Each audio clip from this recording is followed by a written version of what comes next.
In this third TOK Bite video, we're going to address how you can make the course more practically engaging for classroom use. So in the first two videos in this series, we looked at the course, the changes that have happened, and the core theme. And in this video, we're going to just look at how that will translate into the classroom. So our new course guide, like we said in the first TOK Bite video, it's full of practical activities to engage students in the classroom. But specifically, we will be looking at how you can make it more relevant to the IB learner profile and also to help encourage students to become more internationally minded. To help students appreciate the relevance that TOK has in their lives, it's important that we as teachers start where the students are. Have the students come up with examples from their own experiences and within their own interests. Explore students' perspectives and values. Have students relate TOK concepts and knowledge questions to recent specific real-life examples in the world around them. Encourage students to challenge societal and even school norms, and enlist the help of subject teachers for the relevant subject-specific examples. Some students, and even some teachers, are intimidated by the theory of knowledge in mathematics, but they needn't be.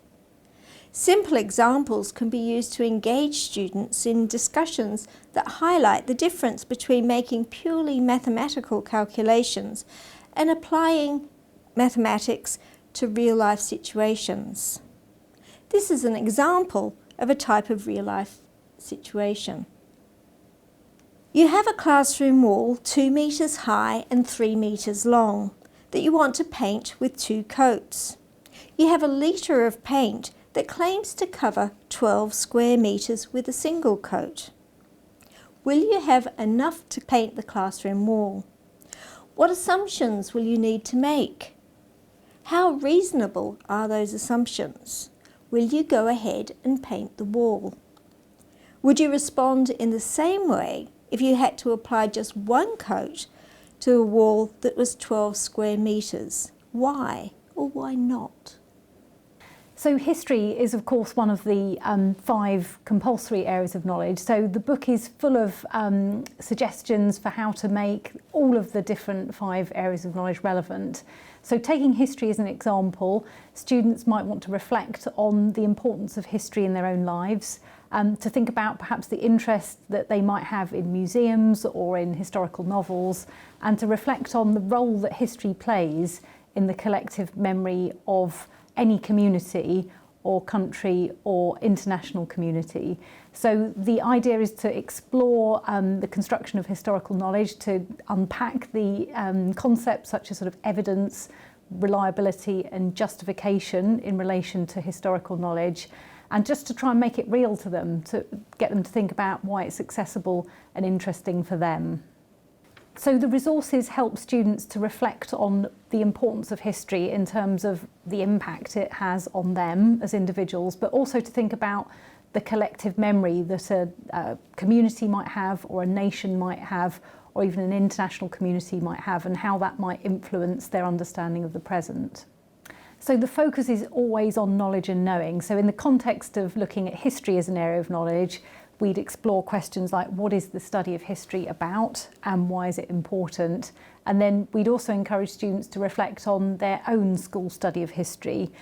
If they are doing IB history, we reflect critically on the topics that they're studying and think about why those are considered to be significant. So the focus is very much on unpacking the construction of knowledge in relation to the past. The word politics often evokes a Marmite response. People either love it or hate it. Often people hate it because they associate it with being bombarded in the media with stories of politicians who promise a lot but deliver or seem to deliver very little. But politics is actually far more interesting than it's often portrayed, and it's very rich in TOK issues. If your students are interested in politics, you could get them investigating questions such as, how do they decide whether increasing wealth generation is more important than greater wealth distribution for helping a population to thrive. If your students are not particularly politically aware, they may still be interested in issues such as climate change, animal rights, abortion. All of these issues can be looked at through a political perspective. Students can be encouraged to investigate different political lenses that will give them insights into addressing these issues.